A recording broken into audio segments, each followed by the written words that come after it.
Bonsoir à toutes et à tous et bienvenue dans ce journal sur Matin les télévisions. Dans l'actualité, ce jour, à quelques heures de la cérémonie d'investiture, les rédactions des organes de presse s'organisent pour assurer une couverture médiatique à la hauteur de l'événement. Immersion dans les préparatifs des professionnels des médias avec Anan Adegbola et Jean-Marie Kedoulou.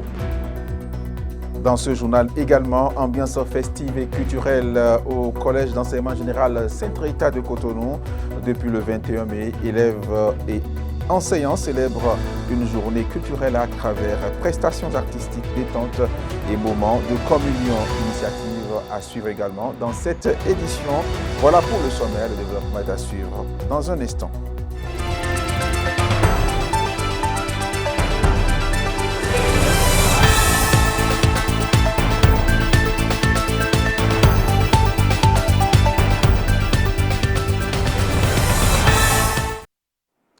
Bonsoir à tous. Le Palais des Congrès de Cotonou abritera le 24 mai l'investiture du nouveau président de la République.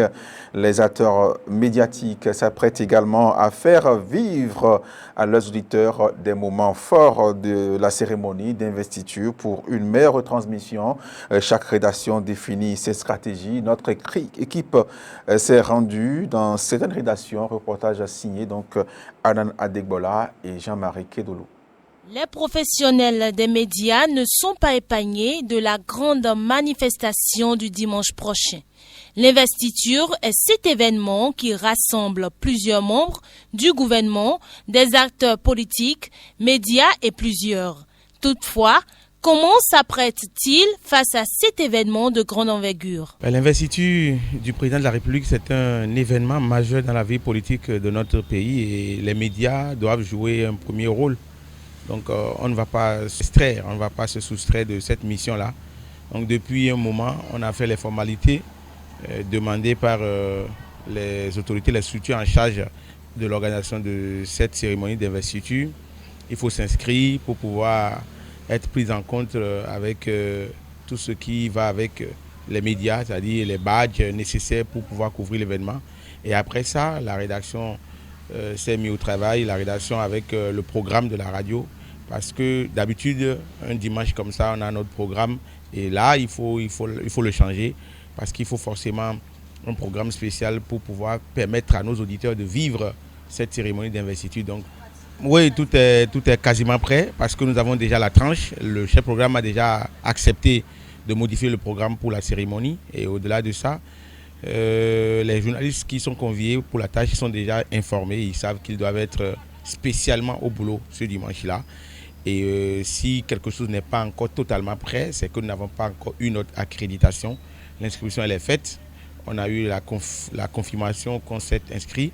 Donc on nous a demandé, pas plus tard que jeudi, on a rappelé encore ces structures-là qui nous ont demandé de patienter, que ce n'est pas encore prêt, que ça va venir.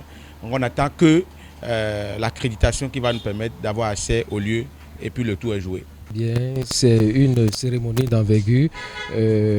Radio Cotonou se prépare très bien pour pouvoir mettre la lumière sur cette cérémonie et qui justifie la prise de fonction officielle du nouveau président de la République. Donc Radio Cotonou a pris toutes les dispositions nécessaires pour que nos auditrices et auditeurs puissent vivre en direct cette cérémonie. Nous aurons des interviews certainement qui vont se passer dans nos différentes éditions. Mais avant cela, nous avons fait des émissions, autour de cette cérémonie. Voilà, tout est prêt. Ils sont à l'œuvre pour satisfaire la population béninoise. Si de petits détails tels que les accréditations et autres sont encore indisponibles, le planning éditorial et les organisations à l'interne est établi. Depuis la proclamation des résultats des communales, les populations attendent toujours la désignation des chefs quartiers. Un retard qui suscite interrogations et inquiétudes dans plusieurs localités. Face à la polémique grandissante, le gouvernement a finalement réagi par la voix de son porte-parole Wilfried Léandre Rungwedji qui apporte des clarifications sur ce dossier. Comment explique explique-t-il ce retard? Et éléments de réponse dans ce reportage. Plusieurs semaines après la proclamation des résultats des élections législatives et communales, un sujet continue d'alimenter les discussions au sein de l'opinion publique. La désignation des chefs de quartier. Dans plusieurs localités du Bénin, des citoyens s'interrogent sur ce retard. Selon les textes en vigueur, cette désignation revient aux partis politiques ayant obtenu des sièges dans les conseils communaux, notamment l'Union progressiste, le Renouveau et le Bloc républicain. Mais jusque-là, aucune annonce officielle n'a encore été faite, laissant place aux interrogations et parfois aux spéculations. Face aux préoccupations des populations, le gouvernement a apporté des clarifications. Lors de sa dernière sortie médiatique, le porte-parole du gouvernement, Wilfrid Léandre Ongwedji, a indiqué qu'aucun délai constitutionnel ou légal précis n'encadre cette désignation. Je ne sache pas qu'il y ait un délai dans lequel les partis soient enfermés pour procéder à cette désignation. Comme vous avez bien lu la loi sur la décentralisation, je suis convaincu que vous êtes au courant qu'il appartient aux partis arrivés majoritaires dans les villages et quartiers de procéder à la désignation des chefs de village et des chefs de quartier. Ça n'est donc pas la responsabilité du gouvernement. Il a toutefois insisté sur la nécessité pour les partis politiques concernés d'agir avec responsabilité afin que le processus aboutisse dans les meilleurs délais. Mais comme vous, je pense que le plus diligemment c'est fait, mieux ça vaut pour nos populations et je ne doute pas que les partis politiques soient à pied d'œuvre pour combler ces vides-là. En attendant, les regards restent tournés vers les formations politiques concernées, appelées désormais à accélérer le processus pour répondre aux attentes des populations et éviter que ce retard ne crée davantage de frustration au sein des communautés. La Convention sur la diversité biologique est chargée de l'organisation de la Journée internationale et constitue l'instrument des Nations Unies pour la protection de la biodiversité. Et en ce 22 mai, des actions sont menées pour assurer la protection de ces espèces. Suivez donc le récit. C'est une campagne mondiale menée par l'Assemblée générale des Nations unies. Le 22 mai, une date consacrée à la biodiversité est dédiée à la sensibilisation. Un appel à agir, à transformer nos modes de vie et à renouer avec la nature est donc lancé. Le thème de cette édition, des actions locales à l'impact mondial, amène tous les citoyens à préserver la richesse des espèces végétales et animales. La disparition des espèces végétales et animales s'accentue en raison de l'activité humaine. Un déclin qui menace des millions de moyens de subsistance, une insécurité alimentaire accrue et plusieurs autres conséquences. Pour cette édition, de nombreuses provinces et villes ont lancé des activités concrètes telles que des campagnes de plantation d'arbres, de nettoyage des zones marines, de protection des ressources en eau et de réduction des déchets. Place maintenant à la célébration de l'expression des talents au CEG Sainte-Rita. Élèves et enseignants ont mis de côté le temps d'une journée, la pression des cours pour vivre des moments de détente et de communion autour de la culture. Démarré le 21 mai 2026, les journées culturelles prennent fin le 23 mai. Le constat de ce jour avec Ornella Gagne-Ressoufre et Toussaint Boussa. Ambiance festive au CEG Sainte-Rita à l'occasion de la journée culturelle.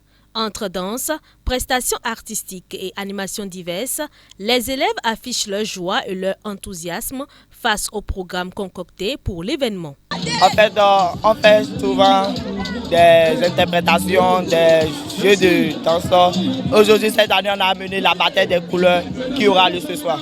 C'est plutôt pas mal, puisque l'année passée, on n'a pas eu de terrain synthétisé. Donc cette année, c'est quelque chose de nouveau pour tous les élèves de cette état. Donc cette année, je peux dire que c'est un peu quelque chose de nouveau avec le nouveau délégué. Donc on va dire que cette année aussi, c'est pas mal. Par rapport à cette journée est plus spéciale que la journée de l'année passée parce que cette année, ils ont organisé beaucoup de choses. Or, l'année passée, ils n'ont pas organisé beaucoup de choses. La journée de l'année dernière, pour cette année, je préfère pour cette année. Puisque moi, je n'ai pas l'habitude de venir aux journées culturelles. Puisque quand tu viens, il y a trop de désordre. Mais cette année, c'est mieux. Depuis hier, on a commencé avec la caravane où les élèves sont sortis avec des musiciens pour aller se promener un peu jusqu'à revenir. Et après, il y a eu quelques prestations sur le podium et certains élèves ont montré leur talent. Il y a certains qui se sont fait primer pour les meilleurs, les 5 premiers de chaque classe. J'ai aimé la façon dont cette année a été organisée, quoi. Surtout qu'il y a un terrain synthétisé maintenant, les profs ont joué et tout ça, ça nous a fait plaisir. Du côté des enseignants, cette journée représente également un moment de détente après les efforts consentis tout au long de l'année scolaire. Pour eux, après le travail, vient aussi le réconfort. Aujourd'hui, 2 matchs déroulés sur le terrain.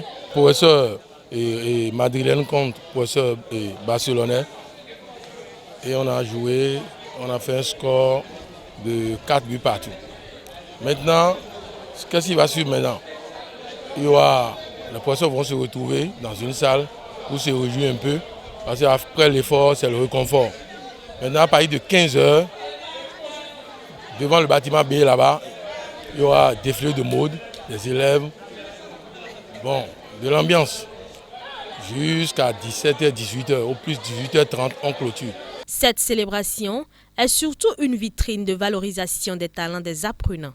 Nous avons prévu différents tableaux, présentation de sketchs, défilés de mode, chorégraphie et puis interprétation de chansons en live, tout ça là. Donc nous évoluons uniquement avec nos apprenants et c'est prévu aussi une interprétation présentée par les enseignants artistes de la maison. Donc on évolue uniquement avec nos apprenants et histoire de susciter les talents chez les élèves. Ce n'est pas pour rien que le gouvernement a institué les classes culturelles. Placées sous le signe de la culture, du partage et du vivre ensemble, qui laisse sans doute de beaux souvenirs aux élèves et au personnel du CEG Sainte-Rita. Nous sommes au CEG, sur le terrain du CEG Sainte-Rita, avec l'ambiance, cette ferveur, la joie, ça montre.